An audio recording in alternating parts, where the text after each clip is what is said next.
It's my song! Let's sing it! It's gonna be fucking awesome! Come on! It's gonna be fucking awesome! You know the words! It's gonna be fucking awesome! That's it! Sing! It's gonna be fucking awesome! Yeah! Howdy, howdy, howdy, everybody. Welcome to another fucking fabulous episode of The Coolest Alive. Today, we are celebrating the best in Disney animation. I think it's going to take us into a second part, but we're going to get the first half going today of all of the greatest Disney animated films of all time. I love animation, and last week I was inspired from an old page in my notebook where I had this list of the best non-Disney animated films, and we ended up naming 52 and a little bit more, I think, of that, as I usually do, of the greatest non-Disney animated films of all time. But the whole time I just kept thinking about all of my favorite Disney movies and how a lot of the movies on my favorite animated movies of all time would be very, very farther down the list if you just for a moment took into consideration some of the greatness that Disney has been providing, and Pixar and all these other things. So without further ado, we are covering today a movie a week to take you straight through to next year, made by Disney over the years, or made by Pixar, or some of the studios that Disney has purchased over the years. And I mean, Disney is, I think they're close to like 200 animated films that they've made. And it goes up a little bit more, if you just include live action with a little bit of animation thrown in, which is its own category. I thought about keeping this a list purely of animated films and not doing some of the ones that are like partial, but I love those ones that are partial, and I just kind of was like, do I do a list of things that are like partially animated and like do it like, and I was like, but that list is going to be like 13 long or something. I'm just like, I have to spend like a lot of time talking about all of them. I was like, I just kind of want to include the good ones, the ones that I love the most here. So that's what I'm doing. And before we get into my list, my top 52, all right. So in the runner-up positions, there's a couple films that I'd like to mention here. One of them is called Victory Through Air Power. I was fascinated by this movie. It was hard for me to rate it and put it somewhere on this list because it's a documentary produced by Walt Disney, a pro-war documentary produced during the war as fucking propaganda, but using a lot of Disney animation, and it is just fucking amazingly interesting. The time capsule of this thing. It's funny. I was just hanging out with my friend Dave Marfield. Shout out to Dave, who's a big Disney animation fan, and I bet you he has some thoughts on Victory Through Air Power because it's a historic or something. Like it's just such a important something. Like I don't like propaganda, and so many like it's not necessarily like a good thing that like there's this war propaganda, but just that it exists is just fascinating to me. Um, like I described it pretty well, but a little description I have here: a wartime propaganda film advocating for long-range air power strategy, combining animation and live action to argue military tactics during World War II and influencing Allied strategic thinking. Yeah, that was actually the main thing. Like the main point of it was victory through air power. That's the name, and the propaganda piece was basically saying we need to have this air power thing because it's this way that we can go and we can attack them by being able to fly in and bomb and fly out, through air power. We can win this war. And this film is just literally Walt Disney animation, like fucking selling us on that. It's amazing. There was a moment in time where the completionist in me, I realized I had watched almost every single Disney film that had ever been made, and I went, well, I'm going to see them all. What am I missing? So movies like So Dear to My Heart and other things that I hadn't seen before, all of a sudden I was seeking them out and finding them so that I could enjoy. Another one of those, which I hadn't seen in its entirety until I seeked it out because it was kind of buried by Disney is Song of the South.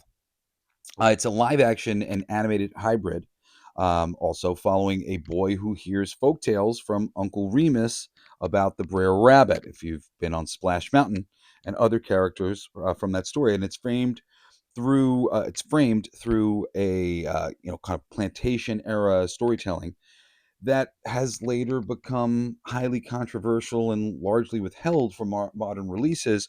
Um, and I say for no reason. Um, you know, I look, as a person who really does not see color, and I don't care if you're out there and you're like, I think people who don't see color you're out of your fucking minds. No, I don't. I grew up with blacks and Mexicans and Jews and Gentiles. We were all together, and I did not see any difference between the blacks and the whites and any of the people until I went to school and they told me that there were problems. That's when I knew that there was racism and things like that. Okay. I did not see that.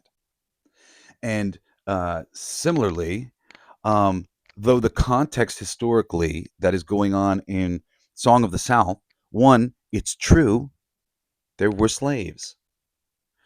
And it's also true that in the context of Song of the South, um, Uncle Remus is awesome.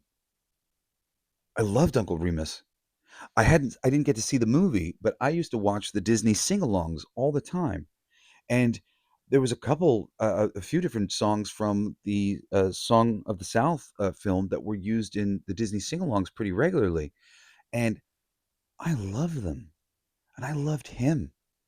Just thought he was just seemed like such a one. He made me feel so happy every time I would see him and see him singing that zippity doo dah, zippity yay. It's one of the songs from the movie. Why, oh, what a wonderful day. Plenty of sunshine spreading my way. Zippity doo dah, zippity yay. Mr. Bluebird's on my shoulder. It was just, what a wonderful song. The spirit and the freedom within that song, the freedom to be happy. And, I mean, it was such a freeing, empowering song, and I never picked up on any context besides the fact that Uncle Remus was great. And when we go into these situations thinking like Aunt Jemima being on the pancake box is like implying racism or something, like Aunt Jemima was the smiling face of a black woman who could cook, for years and years and years for me, like, and it wasn't even a black woman. It was the same fucking person, just like alongside Wendy and alongside all these other people, Amos and Andy. And like, like there's so many different characters representing different things. And the reading deeply into the fact that there used to be some terrible things going on Earth, and that we've depicted some amount of that, and it was depicted in like a generally positive way as it being like fucked up. I don't think that that's fucked up. I think it's product of the time. I think it's better to understand it, better to talk about it, better not to sweep it under the carpet. And having seen Song of the South, its entirety since then, I really think it's worthy. I haven't watched it enough to like get like deeply, um, as deeply into it, I should say, like in my memory, because it was one of those things where I'd never seen it in its in entirety, and I was just like on a kick to see all of these things in their entirety. So every one of them I watched once. I didn't watch Victory and Air Power again, but I was taken by Song of the South, and it did not. It did nothing countering. It did nothing bad for the black community, and in fact, if anything, anybody who had ever seen that movie only came away with great feelings about, like if this was the first black person you were ever introduced to, Uncle Remus, you were just like, well, he rules. Like, I mean, and it's such a silly thing in the first place, because it's like legit. I think most of us would never have even thought about this racism or treating people different, like because of the color that they are or something like that. It's like would you treat a white tiger different than a black tiger? I mean, sorry, than a orange tiger? No. Like, would you treat a dog with gold fur different than a dog with black fur? It's like, how does this not apply within the dog community? I know you're like, oh well, one breed can have all different colors. Well, the humans can have all different colors. I didn't notice as a kid, not until it was pointed out. I really think that Song of the South deserves your consideration, deserves a watch, and I'll throw it out there as one. You can find it on YouTube and other places. If you do, watch it. Let me know, especially if you're black or if you feel like you have any particular, standpoint on it. Um, but all I can say to you is it certainly did no damage whatsoever, and I think actually probably did some good because I have just the best memories of Uncle Remus from just the little sing along songs alone. I You don't know how many times I've put on repeat Zippity doo dah, zippity yay. I fucking love that song. And there's more from that film that are great. Um, We're gonna move on. Next up, there's two of these, and again, these are ones that like I could not put on the list because I don't quite remember them well enough to even compare them to some of the other movies, even though I remember really liking them. There was an Aladdin animated series that was part of the Disney Afternoon that I quite enjoyed, and there was some direct to video film releases, like sequels, direct sequels to Aladdin that they made, and I really liked them. I remember really liking them, except I haven't watched them in so long. I don't quite recall, you know, how much I like them compared to some of the other ones, right? So we'll just mention and the genie is recast. It's like a cheaper version of the movies. They're a little bit less, like they're not musicals. They're more just some tales coming out of this thing, but they're excellent. And that is the Return of Jafar. Jafar returns as a powerful genie seeking revenge on Aladdin and the kingdom of Agrabah, forcing Aladdin and his friends to defeat him once again while solidifying the early era of Disney direct-to-video sequels. It's excellent, really good. And Aladdin and the King of Thieves, which came out after that. And Aladdin learns more about his long lost father, a legendary thief, while facing a group of thieves searching for a magical treasure. The story explores family reconciliation as Aladdin decides where he truly belongs. Like I said, I remember them being really good, but were they better than the 52 on the list here that I have? And I have to say ultimately no, because of the 52 on the list, the majority of all of these I've seen at least twice.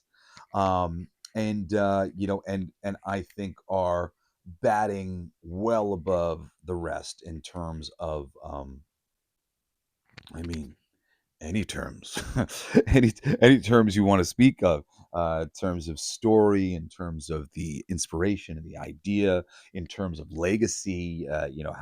How long this has lasted. How long these films have stuck with people. Granted, some of these are relatively recent. But I think they're on if they're on the list, it's because though relatively recent, they are um, still very worthy and are so good and batting, doing so well in their batting average that they deserve to be talked about right now alongside some of these crazy, crazy classics that have gone down in history. And certainly we're going to kick the doors down to start this list in the first place with some that are just undeniable classics, and starting with number 52, a movie that I can't say I find myself watching all the time, but conceptually, it is brilliant. Um, it's a concept that Walt Disney had come up with that he hoped would repeat and go on. He hoped that the film Fantasia would be released and re released over the years with new content added in and new music added in. It came out in 1940, and it is incredible. The visuals that go along with some of the pieces of orchestral music, they really are great. Fantasia is worth a watch. Fantasia 2000 is worth a watch. Um, and the animation sequences and things that are in the films, I mean, I'm so glad that they exist. You know, some of the little bits of imagery and Fantasia have been printed on me big time. You know, with the hippopotamus and alligators dancing and all these great things. For those of you who have never seen Fantasia or don't know anything about it, Fantasia presents a series of animated segments that are all set to classical music, and they range from abstract visuals to mythological stories, like Mickey Mouse as the Sorcerer's Apprentice, which is, of course, the most kind of famous from Fantasia, the most like branded. And the film blends experimental animation with orchestral performances in a groundbreaking artistic showcase. And as a musician, as a songwriter, it's just so cool. It's so cool to see so much going into supporting music, to making, to making the music that much more powerful with a really great visual. The Sorcerer's Apprentice stuff, where it's Mickey and he's just sort of like the apprentice to this sorcerer who looks like a fucking kind of his what's his name? Yidsid. His It's Disney spelled backwards. Is the wizard? And he looked kind of like Merlin. And basically, the wizard disappears, and Mickey gets into his spell book, and he ends up bringing to life all of these brooms and and to clean things so that he doesn't have to clean everything. It's super cute. It's where that Mickey in the red cloak with the blue hat with the stars, all that comes from Fantasia. And if you're a big Disney fan or you've ever been down to Disney and you've gone and done Fantasmic, a lot of that is derived from Fantasia. So, Fantasia never got to be the dream that Walt had, though they did do Fantasia 2000 years later, which was cool. But and maybe I'm getting this wrong, but some amount of the plan was that like Fantasia would come out, and then a couple years later they'd release it again with a new song, or maybe like two new songs. And they would get rid of one and they put in some new ones, and they get rid of one, and it would be this like moving piece of artistry where it would keep getting released, and there'd be some new song every single time that was being added, some new short essentially added to the piece. And that's just such a cool idea. And if they had done that, just imagine all the things that would have come out of it over the years, and imagine how it might have transformed as tastes changed and styles changed and things like that. Yeah, at number 52, Fantasia. One of the coolest, most high concept pieces of art ever produced, and a demonstration of how brilliant Walt Disney was. I am a big Walt Disney fan. He is one of my heroes. And not everything on this list can be directly attributed to Walt Disney, though, of course, if not for Disney, they wouldn't be part of the Disney canon, blah, blah, blah, blah, blah, blah, blah. But so many of the things here on this list that you're going to hear today, Mr. Walt Disney was directly responsible for how great it was, or at least creating the space for this thing to be there in the first place. At number 51, we've got one of the early John Lasseter saving grace animation things. John Lasseter came in from Pixar and was put in charge of all of Disney for a little while. He had a short run before he was run out of there for fucking excess hugging. It's really, John Lasseter's like sexual harassment claims are pretty thin. It's like really weird. Like people are like, he makes me feel uncomfortable because he's not the most attractive guy. Like that's basically what most of them were saying. He hugged me a little too long. It's just fucked up because John Lasseter is one of the most brilliant creative people, one of the most brilliant producers on planet Earth. I've been observing, that kind of thing for a very long time, and the main thing I look for is consistency. And holy shit, is John Lasseter consistent? And Bolt, which was, just was ready for disaster, ready to be the most superficial, shitty fucking Disney animated thing like they ever did. Somehow they made this great. Bolt is a dog who believes he has real superpowers due to being raised on a TV show, a set, and he gets lost and he travels across America and he's trying to rescue his owner, the actress. And along the way, he learns he's not actually a superhero at all, but he's still a loyal and loving animal companion. This came out in 2008, directed by Brian Howard and Chris Williams. This helped to start revive some of the Disney animation. Made 310 million at the box office, and despite the fact that like it was, kind of set to be just not great, just it was really well produced, well handled, well written. It's clever, it's cute. The voice performances are great. John Travolta plays Bolt, and there's a whole bunch of really good cast members in the movie. Is it Hannah Montana that's fucking playing the daughter? I think it might be. Um, so Bolt is great, but I would say it's probably the least of the great um, uh, Disney animation from the John Lasseter era. I did not include Frozen on my list. If I'm being honest, do I think that Frozen is better than Bolt? Yeah, probably. It probably could have come up here on this like list, towards the end of the list. Maybe I could bump out Bolt for Frozen. Frozen's excellent. It's just everybody knows it's good, and I think everybody thinks it's better than it is. So I just like don't want to throw any more praise at Frozen. Yeah, it's good. I like it, but I like so many other Disney animated films so much better, and the regard that Frozen is like held in.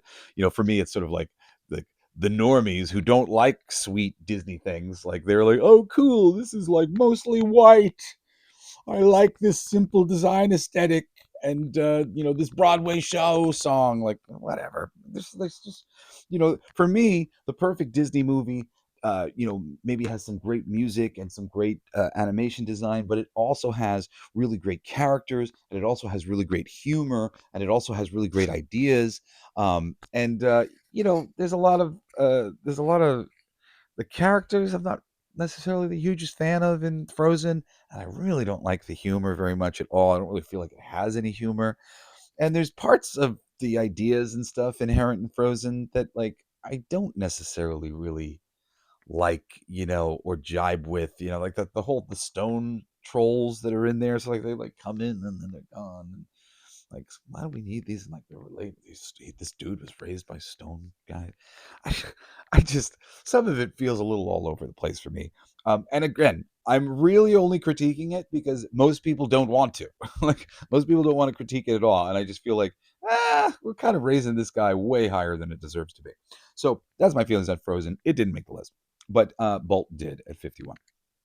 At number 50, uh, it's just so classic. It's just if not for this one, the other ones don't exist.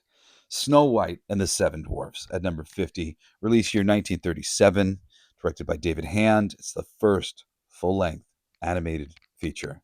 And it's so good that it still made my list. There's easily like 200 from Disney or something like that, animated full length features.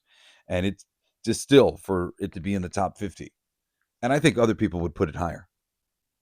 But I'm just being realistic about like sort of my level of like entertainment value, and I really think we have improved, and we have even better music that is coming across with better vocal performances, selling the melodies even better, selling the ideas even better, songs that get more character across than there are some songs in here that do get plenty of character across, but just in some cases, we've figured out how to do Snow White and the Seven Dwarfs even better, even more next level than Snow White and the Seven Dwarfs is executed. But that does not change that Snow White and the Seven Dwarfs is great, and that few actually do hold a candle to it at the end of the day. The beautiful music and the simple, lovely story, and great characters. It's simple. The Snow White and the Seven Dwarfs and all their little personality traits. But oh man, how fucking easy was that?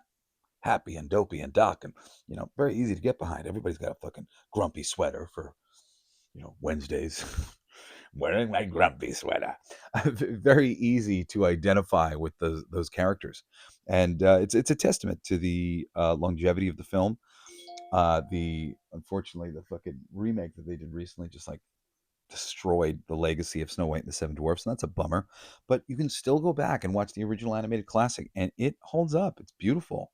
Most of them do from that time, and the ones that come later, some of those classics that Walt produced, just give me a moment, and we'll get to them because, he was part of perfecting the formula that started with Snow White and the Seven Dwarfs. So he's responsible for pushing Snow White and the Seven Dwarfs further on the list because he just kept figuring out more and more how to keep doing what he was doing even better, within the fairy tales and princess stories and all these things. And there's a range of animated type things that have gone on with Disney since the beginnings, where things were largely a lot of kind of princess fairy tale kind of stories. But um, they got a lot more range.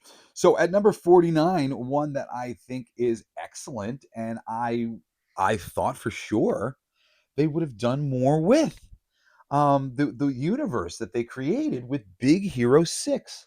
Big Hero 6 is based on a comic book created by Marvel about a Japanese superhero team that was known as Big Hero 6. In the comics, Silver Samurai is on the team, along with the characters that you experience in the movie. Oh, and do I have to? I didn't share the for those of you who didn't see Snow White. The basic story there is Snow White. She flees from her jealous stepmother, the evil queen, because the evil queen's jealous of how beautiful she is, and she finds refuge with seven dwarfs in a forest. And but when she's still alive out there, she's still more beautiful than this evil queen who wants to, basically not have any competition. She disguises herself as an old lady and goes to like kill the lady. And I won't spoil the ending or whatever, but essentially more things have to happen in order for the plot to be resolved. But Snow White's great, and defining the studio legacy of Disney. So Big Hero 6, though, features Hero, a young robotics prodigy, and he teams up with his healthcare robot, Baymax, who's a character in the comic Big Hero 6 that was produced by Marvel, and some friends of theirs to form a superhero group after a personal tragedy involving his brother's invention. He's got this cool nanotech invention. They uncover a masked villain behind the incident and learn about healing, grief, and heroism. It's excellent. The healing thing, the whole superhero thing, like Baymax was created as a medical robot. That there alone, just as like the focal point of the whole thing, the medical robot angle. He's a superhero, but like you take the thing, thou shalt do no harm. I don't know if you say thou, but to do no harm. Um, and that through line of it through the movie of just like his brother having invented something to make the world a better place, and then him going out and being a superhero with these things. It's really great. It comes through really strong. um the friends, it's a really nice thing. Basically his friends are his brother's friends group. His older brother was friends with all these cool scientists who also, oh, it's like, oh God, I like attached to it in a way that made me want to cry because it's sweet. It really is. Um, all of his friends miss him, and they've taken the little brother under their wing, and they're all like in college and figuring out what they're gonna be, how they're gonna change the world with science. And fucking lovely notion. And they were living in this fake world, which is awesome. They're in San Tokyo or something like that. I forget what it is, but they're combining some places. And the fact that you can just kind of pull them all together. No, what am I saying? The fact that you can imagine a better world more easily because they're not in our world. And like the technology is kind of heightened through the superhero stuff and everything. It just, you watch the movie and it just feels like there's a heightened aspect of hope that like in this universe maybe things could be better. Like maybe if we could bring some people like that into our universe, maybe things would be better.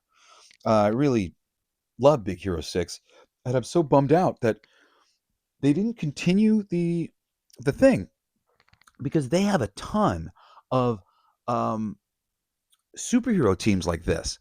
Alpha Flight is the Canadian superhero team in the Marvel comics, and then there's a Russian superhero team. I'm forgetting what they called, the Red Dawn or something like that. Crimson Dawn? I don't know. Wait, maybe I'm getting it wrong. Anyway, there's a bunch of them. They've got cool names, they've got some cool characters, and they could have went around the planet and just kept combining nations and kept making it about technology. And it's still there. It's still there to do. It's such a missed opportunity. Baymax is great. Those films are popular. I mean, that film is popular. The fact that they haven't gone back and done anything with it just kind of boggles my mind, honestly. Um, so highly recommend Big Hero 6 if you haven't seen it. Really, just everybody will love it. Um, so then we've got at number 48, a favorite of mine. It's fun and fancy free, baby. This is a package film which combines stories, but it includes a tale of Mickey, Goofy, and Donald celebrating a birthday party, and better than that, um, the adventures of a Mickey getting some magic beans and having to climb up a beanstalk to save a magical singing harp. Um, I love fun and fancy free. The stories emphasize imagination and simple moral lessons during Disney's post-war production era, and you know, uh, I actually can't say that I've seen all of Fun and Fancy Free recently, but I've seen the main giant part, which I've gone back and watched tons of times, and and also occasionally will just kind of break out little pieces of that because I just love it. Love the performance of the giant from Fun and Fancy Free, who's later used in the Muppet, I mean the Disney Christmas Carol. What? Oh no. That's not on my list. Fuck. Where would that be on my list? Shit. That would be high. That would be high on my list. Ooh. Okay. We're gonna write it down and we're gonna remind me.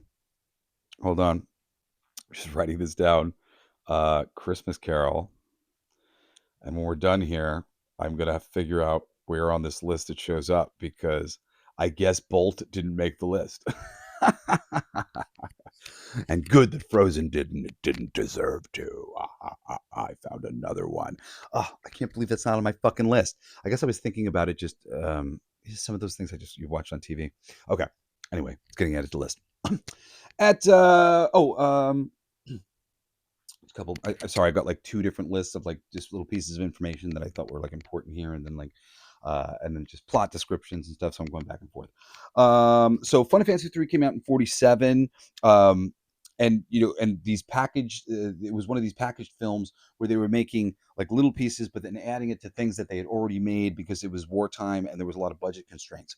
But they hold up, things like Melody Time and Saludos Amigos, and so there's a lot of different things that fit into this format, and I like them. I've seen them a lot. Saludos Amigos didn't make the list or whatever. Melody Time didn't make the list, but that's not to say that they're not awesome. And honestly, if I remembered every short that was in them and what actually constituted some of these movies, they might have ended up on the list. But because they're a little bit more ambiguous in the fact that they are these packaged together things, it's easy for me to remember Fun and Fancy Free because it all hinges, or kind of the main offering in that is the Jack of the Giant Beanstalk thing, which is just super super fun and really well done by Disney there. Okay, and I just will say that fucking Big Hero 6 won an Academy Award, man. It's the first Disney animated film based on a Marvel property. Made 657 million at the box office. Directed by Don Hall and Chris Williams, who did a great job, and it won an Academy Award. Fucking crazy. Just like Snow White and the Seven Dwarfs at number 50, that got the honorary Academy Award. They made one just for it. It's crazy. It's crazy. And I mean, and Snow White, by the way, is made the equivalent of billions, adjusted for inflation over the years with all of its re-releases and everything else. Um, some great stuff, man. I mean, look, we're at the top of this list in the 50s. Fucking dude, this is the shit. Okay. So, coming up at number 47, we've got Encanto. I loved Encanto. Some of the songs are really, really incredible. Some of them are okay, but the ones that are great really just dazzle. Directed by Brian Howard, Jared Bush. A lot of the songs were written by Lin-Manuel Miranda, I think all of them, who had provided the music. Made 256 million at the box office, even though it was had to deal with the streaming thing, but it became a massive streaming success, and then kind of actually was so successful streaming that I think it helped it at the box office in long term, because that wasn't even like a thing. Like I think it kind of got released maybe after the fact. I might be wrong about that. But this came out in 2021, and it's really solid. My kids loved it, and it was streaming at the house constantly in 2021. If you haven't seen Encanto, you should check it out. And the basic premise for the Encanto is well, it's quite cool and kind of superhero-y, just like the Big Hero 6 thing is. Um, essentially, um, um, in a magical Colombian family where each member has a special gift, Mirabelle is the only one without powers, without a gift. And, basically discovers the family's magic is beginning to fade. And she uncovers emotional wounds within her family, and she helps to restore their bond, proving that connection, is the real miracle. And and sort of like, like the main character's specialness is in her lack of specialness, but her lack of specialness is what makes her special within this family and gives her perspective that the rest of the family doesn't have. That literally her not being special is a power in and of itself, which is like an awesome message. And the magical things on display with their house and their magical house that they have, very cool. Visuals are wonderful. Highly recommend Encanto. Okay, head down to this thing here. We've got number 46, James and the Giant Peach. After losing his parents, James discovers a magical peach inhabited by giant insect companions and embarks on a surreal journey across oceans in it. Together, they form a chosen family and escape a cruel upbringing. Um, Dude, James the Giant Peach is an amazing book. One of the few books that I was forced to read in high school or middle school or whatever it was, that I was genuinely taken aback by and found dazzling and mesmerizing. Kept me thinking and pondering and imagining things that I had never imagined before. Honestly, when I saw the movie, I was disappointed. I was so excited. I like because I loved this book so much, and the book had spoken to me on so many levels. Just of visceral levels, just of imagining all these bugs giant and imagining this apple giant, like just going into the small in such a way, and sort of confronting this alien world, and I just love the book. So I was disappointed in the film when I saw it. However, it doesn't change the fact that it's still adapting one of the greatest books ever, and with a really visceral, cool bit, and it's a claymation. It's just so cool. This came out in '96, directed by Henry Selick, and stop motion and live action mixed in, based on Ronald Dahl's book. And Ronald Dahl, he rules, man. He's got some great ideas, and James and the Giant Peach was one of them. Really, just way to take you away to just another fucking planet. Um, the movie's excellent. Like I said, disappointed, but I was disappointed only because I was such a fan. And I think I don't think it just ever could have lived up to my expectations. I had such high expectations.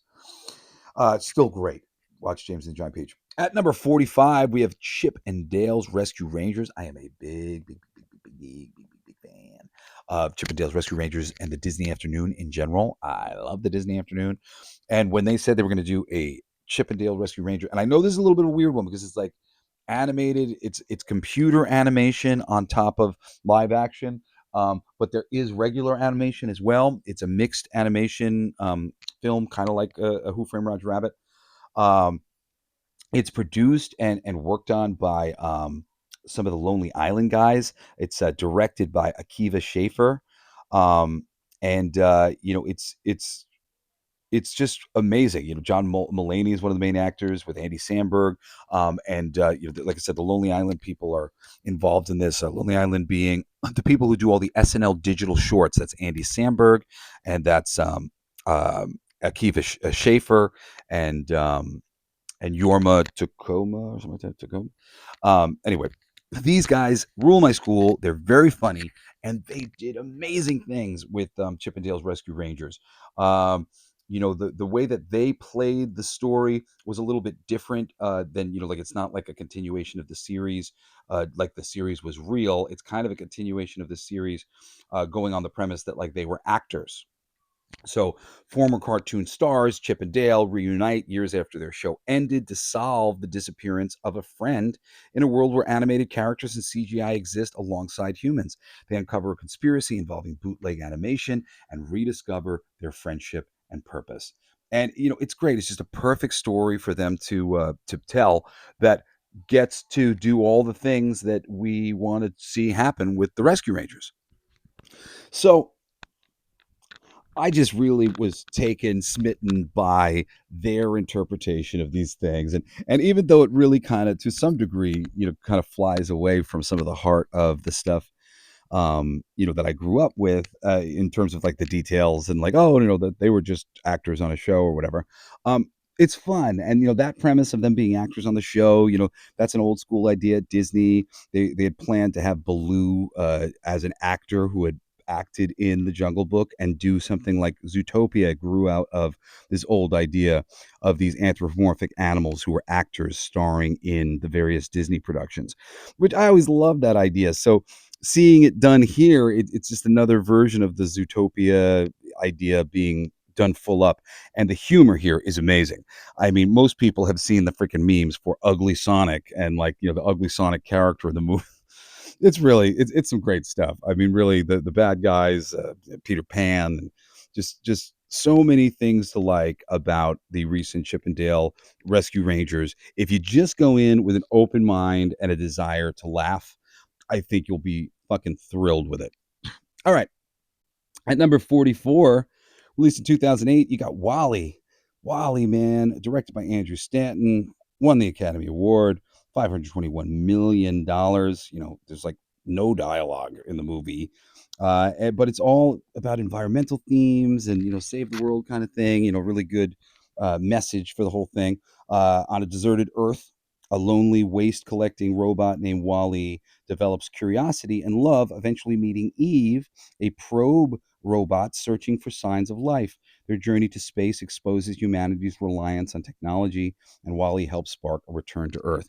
And of course, I mean, you got a look into the future of all the fat people sitting in mobile chairs. We've all just gotten overweight, and we're not even bothered to be healthy anymore. We all live on cruise ships out in the middle of space because we polluted the planet to such a degree that nobody wants to live there anymore. I mean, this is our future. a great demonstration of what our future is probably going to be. If we don't change now, turn back now, or we will be in the Wally situation. Uh, Wally's just so great, so charming. I mean, when you have something like that where you don't even need any dialogue to drive it forward, where it's all physical comedy and physical drama, and just this is enough. That's enough to tell the whole story and tell everything that's going on. Just instills. It's really amazing. The simplicity of Wally, I think, is half the reason why people have such a deep appreciation and respect for it to begin with. Now, 43, we go back in time a little bit to some of that early Walt Disney era, and we have Dumbo, 1941, directed by Ben Sharpstein. This was a financial success during wartime. It made 1.6 million initial money, which was huge for the time. And the got a pretty short runtime, and it was made cheaply after Fantasia had gotten a lot of losses. But Dumbo is excellent. I mean, boy, did that movie imprint on me as a child. Such fond memories of watching it, even though so many aspects of it were really sad to me. But there was just a lot of uplifting things. Dumbo, a baby elephant mocked for his oversized ears, discovers he can fly with the help of his loyal friend Timothy Mouse. After overcoming cruelty and humiliation in the circus, he becomes a celebrated performer. And there's this great, bit where the mouse is convincing him that he can do it by giving him this lucky feather. This lucky feather is going to make him fly. He's light as a feather, and he's going to fly. It's so sweet. He's scared, and then this mouse is like, "Oh no, this feather is going to help you." There's a great scene where he gets drunk and they're blowing bubbles. This Dumbo is just filled with so many things, but of course the separation with him and his mother. There's a lot of things in the movie that are really sad and heartbreaking. But I mean, really, you go through a journey with the character in a big way. I really think there's a lot to learn from Dumbo and his the life and times of Dumbo. At number 42, Toy Story 2, when Woody is stolen by a toy collector, Buzz and the gang embark on a rescue mission. While Woody discovers his origins as part of a valuable vintage collection, ultimately, Woody must choose between being a museum piece or returning to Andy and his friends. Toy Story 2 is excellent. I think everybody pretty much knows what Toy Story is. Toys come alive, things happen. But Woody is a collectible in this universe because he's supposed to be like based on the Howdy Doody figures, the marionette puppets. And this guy basically finds Woody accidentally at a garage sale and buys him or steals him because he wasn't for sale. So steals this old toy and patches him up. And then you meet Jesse and you meet some of these other characters from the show and some of the other characters basically from the toy line that he was in. So this is very cool as a toy guy myself, and just seeing the line, the history of how these toys came to be and what went into their genesis in the first place, at least in the minds of the people who created um, this whole universe.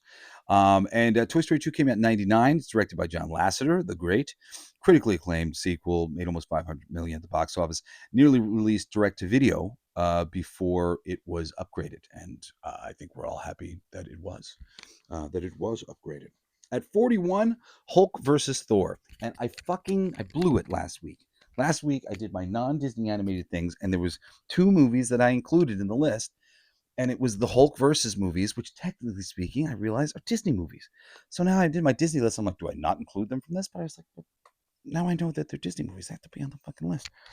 Um, Hulk versus is amazing. It's like a double feature. Hulk versus Wolverine is the most amazing one. Hulk versus Thor is also awesome, written by Craig Kyle, the Wolverine one, and this one's written by this other dude who was a writing partner with that dude. And this is some of the best work that he's ever done. Really, really great. This was directed by Sam Liu. Was direct to video for Marvel, darker tone than Disney animation, released in 2009. But it is awesome. It is like an introductory level piece of entertainment for the Thor universe. Just introduces you to all the Thor characters and bad guys and supporting characters, and it's glorious. Um, the basic plot is Loki separates Bruce Banner from the Hulk and unleashes him in Asgard to battle Thor, intending to use the chaos for his own power grab. As the two titans clash across realms, Loki's manipulation is exposed, and both heroes are forced to confront their identities. But like I said, just for the little bit of like sort of showing you the world of Thor alone, it's great. Really, really worth your time. At number 40, we got a Goofy movie. Goofy tries to bond with his teenage son Max by taking him on a cross country fishing trip, but Max resents the embarrassment and lies about a relationship with a girl he likes. Through a chaotic road journey, both father and son learn to understand each other and strengthen their relationship. Goofy movie is like this movie that has no right to be as great as it is. Came out in '95, and it's Bill Farmer's in there. Kevin Lima doing some of the voices. No, sorry, Kevin Lima directed. Bill Farmer's one of the main actors. I'm forgetting who. I think he's the voice of fucking Max. Um, but fucking Pauly Shore's got a great little part in this movie too. It's a cult classic. It's just so good. There was so much to like about it. It was such a well done coming of age story. Goofy seemed to just kind of distill down, that Clark Griswold, that overbearing father persona so hard. And Max being like a person who was trying, who didn't want to be, his kind of views his dad as like the quintessential lameness, and he wants to be cool. And like I don't know, I feel like everybody kind of just understood that, like that desire, like that on some level they were viewing their parents or some of these aspects of the world as like that's not cool. I want to be not that. I want to be something different. And it's really just some strong millennial nostalgia going on here, but it's so good. The focus on the father son relationship of the movie is excellent. It just works completely. And if you've never seen the original Goofy movie, I highly recommend it. I've heard great things about there's a follow up Goofy movie too, a goofier movie, but I'm not sure if I've ever seen it.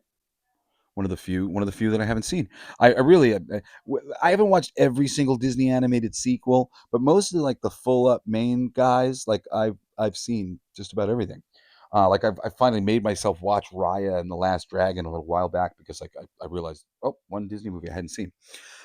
So at number 39, we've got another one of those things that like I think a lot of the reason why it's so awesome is because of John Lasseter's involvement. It's Meet the Robinsons, 2007. Angela Bassett's in there. It's directed by Stephen J. Anderson.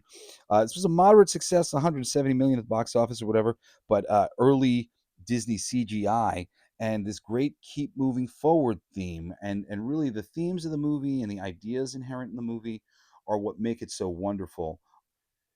Inventor oh, sorry. Inventor Orphan Lewis travels to the future and meets the eccentric Robinson family, discovering his own future identity and purpose after confronting a villain trying to alter his fate. He learns to keep moving forward and embrace innovation and family.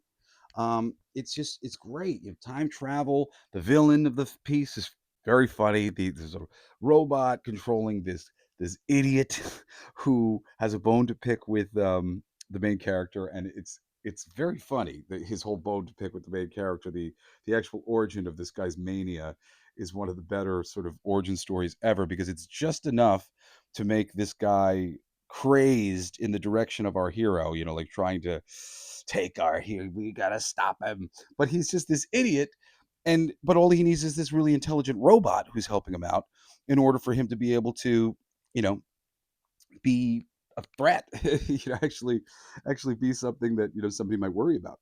So I find this movie to be just so charming. It's super good, and it's one of those flicks that I would say isn't necessarily you know it's not something that would normally draw me. It's like, oh, it's a family. We're a family of inventors. I'm like, I don't give a shit. Like, I, I like, really interesting science fiction things that I don't see all the time. It's like, here's this guy, and there's my grandmother, and she's kind of quirky, and like, okay, I always kind of look for things that are a little bit more fantastic in my entertainment. Um, and the fantastic level is kind of squeezed as like as much as you can within some interesting sci-fi concepts like time travel and some killer robots and future place, but it is just a little bit more like tame in its design and like really what we're looking at. But it's great. It all plays. It's super charming and absolutely one of the best Disney films to come out of that John Lasseter time frame. All right. At number 38, we got Finding Nemo. The release year is 2003. Major actors, you got Albert Brooks, Ellen DeGeneres. It's directed by Andrew Stanton, who's so brilliant. If you've never seen Andrew Stanton's John Carter from Mars, I think that movie's awesome, highly underrated. This is one of Pixar's biggest hits, made 940 million at the box office, and the ocean animation breakthroughs going on here are just insane. Finding Dory's not on my list. There's some charm in it. I've seen it. It's okay. But Finding Nemo, man, the Bruce, the sharks, fish are friends. Fish are friends. I really, really just love the whole fish are friends and the turtles crush, leading them across the trench. Man, we're going through the current, man. Um, that whole movie just has so many memorable performances. Just kind of breakout performances, and even like Albert Brooks, just so perfectly cast as Nemo's dad, and Ellen DeGeneres, just perfect as Dory. It really just was a certain vibe and energy distilled down perfectly into something. For those of you who don't know much about Finding Nemo, the basic plot is that after Marlin's son Nemo is captured by a diver, this overprotective clownfish, played by Albert Brooks, he travels across the ocean with the forgetful Dory, who's basically kind of based on Memento. Like every 15 seconds, she forgets everything, and they're trying to rescue him. And Nemo, meanwhile, is having to learn some independence in a fish tank, and both father and son grow through their separation and reunion. And can't beat that, man. It's really it's great. The morality of it and everything, like because it's just about a son who feels a little bit like overprotected by his dad in one way or another, and who doesn't? Who doesn't, man? Who doesn't feel like that? I feel like that. Okay. Um, at number 37, we've got Toy Story. Woody, a cowboy toy, feels threatened when Buzz Lightyear, a new space toy, becomes Andy's favorite. After rivalry turns into friendship, they work together to reunite with Andy, discovering loyalty and identity beyond being just toys. My friends, this is the one that started it all. I felt like this was ripping off lots of different things that I liked. From Brave Little Toaster to the Christmas toy from Jim Henson. But at the same time, it was great. It was casted perfectly. Tom Hanks, Tim Allen as the two main leads. John Lasseter doing an amazing job directing it. The humor is so there. Fucking Wallace Shaw and so many people. Were playing. They really just did a great job about the comedic actors who they brought in. For Mr. Potato Head and Ham. John Ratzenberger was come out a lot. Just really unique voices. And I mean that like more than just their voice, but unique voices, the energy, the kind of character that these people represent. The Playroom is just loaded up with killers, man. Just great comedic actors. Look, this just revolutionized animation and animation history. So I don't know why you're complaining that I'm bringing it up. Toy Story is perhaps definitely deserves to be on the list. And when people are taking technical things into consideration, oh, this broke ground and what, well, Snow White would have been higher on my list. So it's Toy Story. I'm just going purely on my enjoyment, how much I love it. Just a little bit ahead of Toy Story, even though it's not the bigger success, is A Bug's Life, which again, I thought they did some pretty major ripping off of one of my favorite films of all time, Three Amigos. This came out in 1998. You got Dave Foley, Kevin Spacey is one of the bad guys. There's a lot of great voice actors in this one, actually. And directed by John Lasseter, once again. 363 million at the box office. While it was directly competing with DreamWorks' Ants, which I just thought was like the shittiest movie ever. Hated that movie. The design of it was so stupid. But Bug's Life was great, and the different bugs were really fun. And I am a big fan of Bug's Life, and I love doing that the little 3D ride with my kids when we go to the Animal World or whatever. And the premise, like I said, is a little bit of a rip from Three Amigos. Flick, he's an inventive ant, and he accidentally brings back a circus of bugs instead of warriors. He's supposed to go out and find some warriors, just like Carmen in Three Amigos. Carmen goes to find the Three Amigos. We'll bring them back, these great warriors, to defend us from El Guapo. Instead, they bring back these circus performers who are not the right people to stop the evil grasshoppers who are screwing with them. But through teamwork and creativity, the ants overthrow their oppressors and build a more confident society, where basically they realize that the ants are a minority, to them, the majority. Haha, the lesson that we all need to recognize. People, humans, we are the majority. The fucking government and all these assholes who are deceitful and everything, they are the minority. I mean, there are a few better lessons in any movie than that. All right, at number 35, and I'm getting down to the end of the list for today because there's just so much to do with the Disney ones. I knew I was going to have a lot more to talk about with them. So this will be part one, and next week will be part two, and you'll get the best of the best of the best. But dudes, this first was more than 25. I got 30 here, and I gave you like 4 little bonus ones. Because of all the bonus ones, I figured I'm going to stop it at 30. But yeah, I mean, like you've got at least 20 something flicks here that are awesome, and these remaining ones, we're coming into the top 5 of today's list, and these are some of the greatest Disney animated films ever made. And on somebody else's list, these might be much higher. First up, though, we've got a hybrid Disney's Enchanted at 35. Giselle, a fairy tale princess, is transported from her animated world into modern day New York City, where she must adapt to real life as she experiences reality and romance outside fairy tale logic. She challenges what happily ever after truly means. And this movie is genuinely funny and fun and cute and sweet. I remember, sort of like my ex-wife responding to aspects of the movie that I wasn't necessarily responding to, but like the princess things and kind of the sweetness of some of the characters and stuff. But the humor and the framing of it, I was responding to it. And so her and I were both just like bubbling the whole movie, just genuinely connecting with this very interesting parody of the typical animated classic. It goes from animation and comes into live action, and she's this animated character living in a live action world. And there's this animated squirrel in particular that is just really, really funny. There's this one scene in the movie where where the squirrel is trying to explain to the prince or somebody what happened to Giselle. And he's like, like what happened? And so the squirrel starts pantomiming, and he makes this thing where he's like an old lady offering an apple, and he's in this really high squeaky voice, and he goes, "You want an apple?"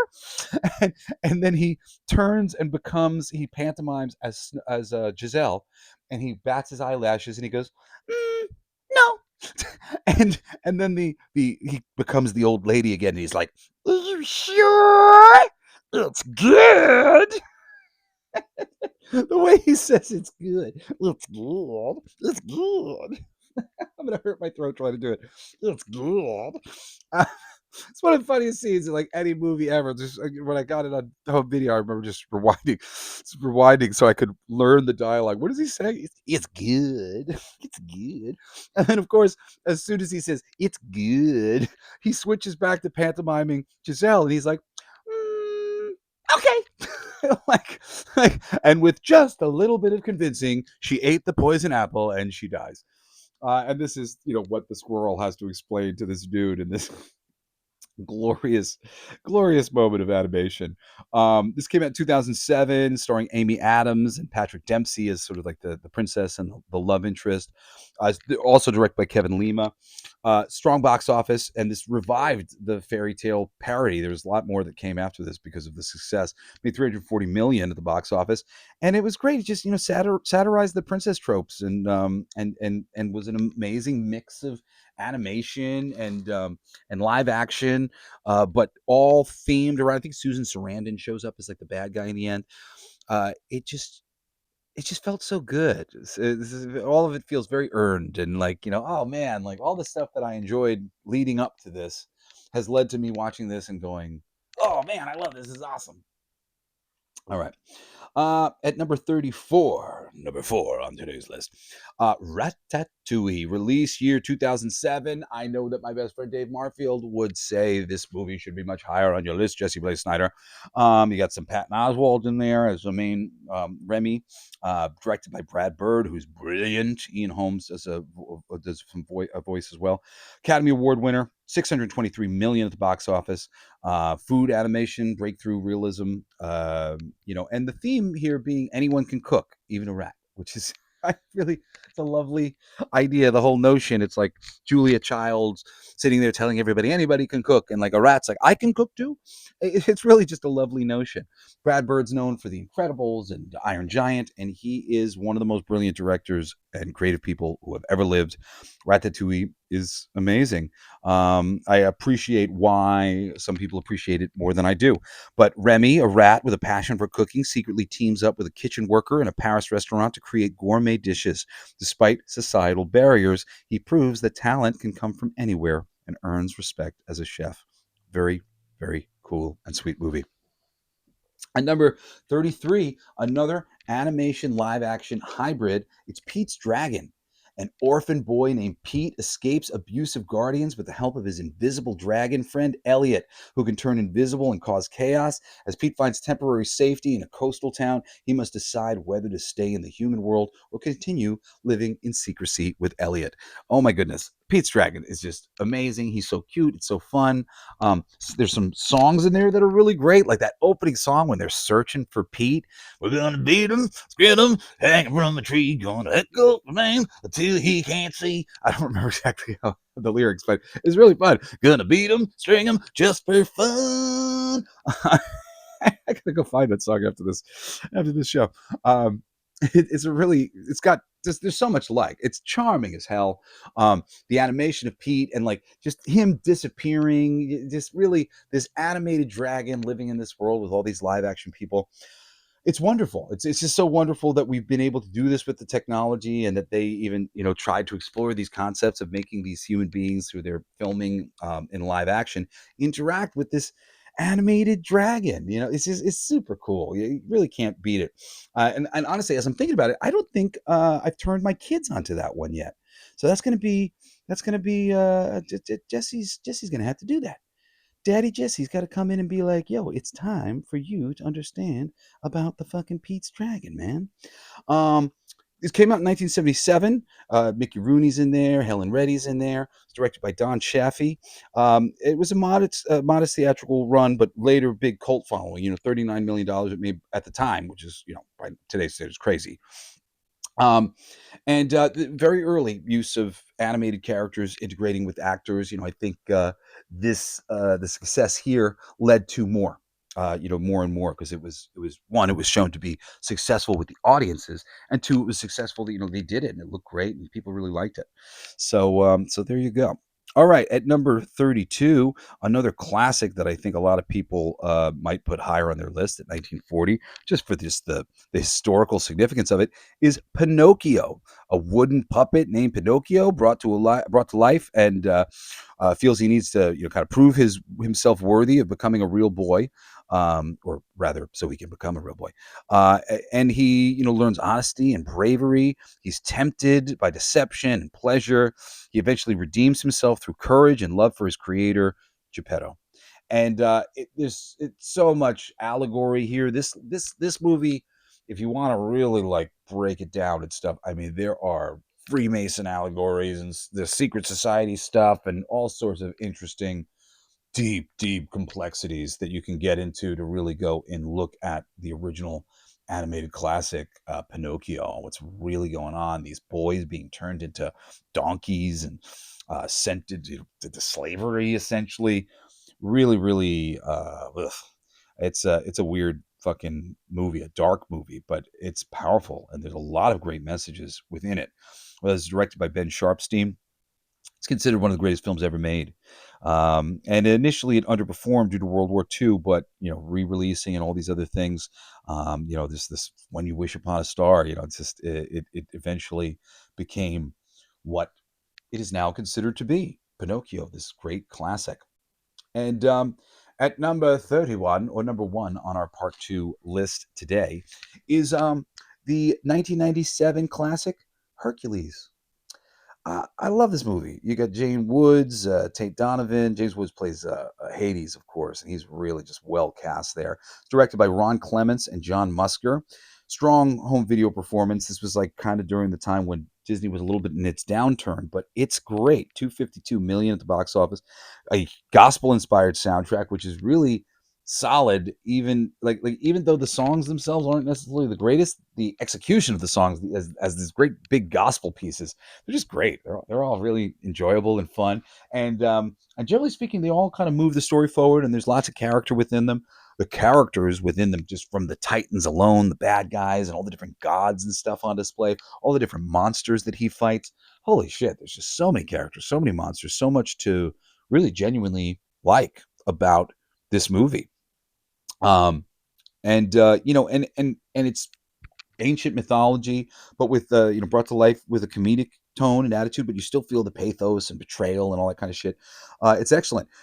Born as a god, but raised as a mortal, Hercules must prove himself worthy of Olympus after being stripped of his immortality by Hades with strength and heart. He becomes a true hero by sacrificing himself for others and earning his place among the gods.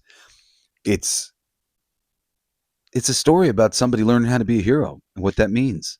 And certainly on display in the film are a lot of the right characteristics, the things that do lead to, you know, the foundations of what it means to be a hero, somebody that you can look up to, somebody who's reliable, somebody who's willing to do the right thing no matter what.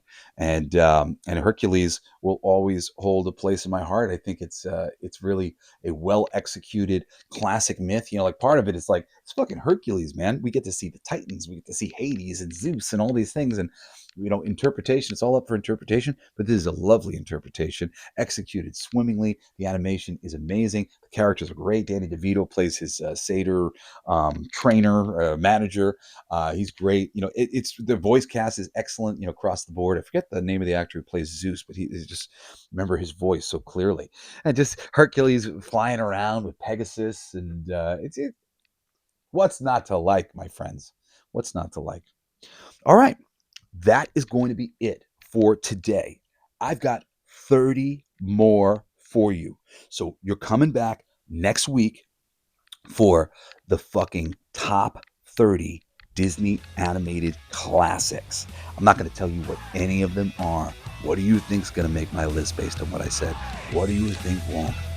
We will find out next Saturday on another fucking awesome episode of The Coolest Alive. Love you guys. See you next time.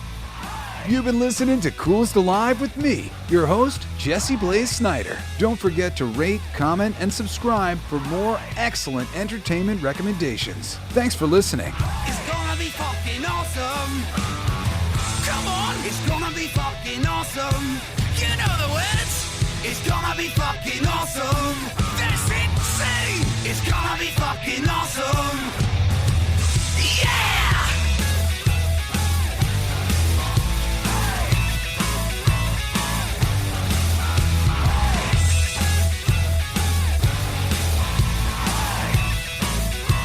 It's my favorite part.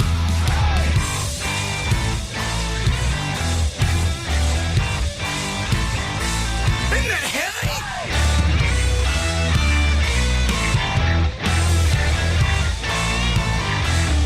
I played that. It's gonna be fucking awesome. Coolest alive. It's gonna be fucking awesome. Stay with your tribe. It's gonna be fucking awesome. Revenge of the Geeks. It's gonna be fucking awesome. Week after weeks. It's gonna be fucking awesome. Laughing with you. It's gonna be fucking awesome. And crying sometimes too. It's gonna be fucking awesome. Spelling it out. It's gonna be fucking awesome. Making you shout.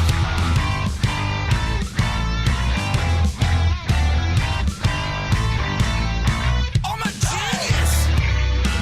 I got lyrics coming out me bum for days.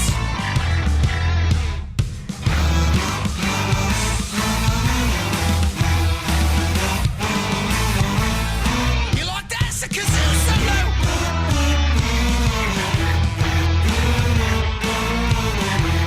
I played that too. It's gonna be fucking awesome. Talking some shit.